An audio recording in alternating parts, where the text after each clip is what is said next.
লগ্ন হল মানব জীবনের শুরু বা স্টার্টিং পয়েন্ট। একটি জন্মছকের দুইটি ভাবের মধ্যে সর্বাধিক গুরুত্বপূর্ণ ভাব হল লগ্নভাব। জাগতিক সংসারের সমস্ত বিচারের চাবিকাঠি হল লগ্নভাব। লগ্নভাবকে তনুভাবও বলা হয়। তনু মানে শরীর। শরীরের যেমন বৃদ্ধি আছে তেমন ক্ষয়ও আছে, অর্থাৎ দেহকোষের নাশ। এই লগ্নভাবের মধ্যেই নিহিত আছে শরীরের ক্ষয়। ঠিক এই কারণে আজও বিচারে লগ্নভাবকে প্রাধান্য দেওয়া হয়েছে।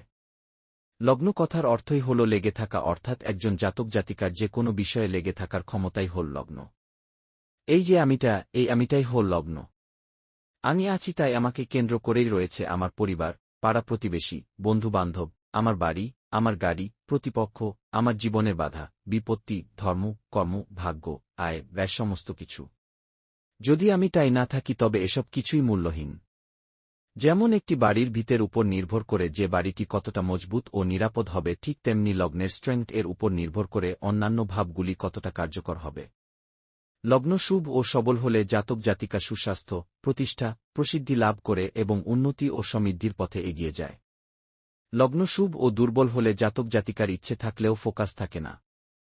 লগ্ন অশুভ ও সবল হলে জাতক জাতিকার ইচ্ছে বিপথে পরিচালিত হয়। লগ্ন অশুভ ও দুর্বল হলে জাতক জাতিকার মনের ইচ্ছে মনেই থেকে যায়।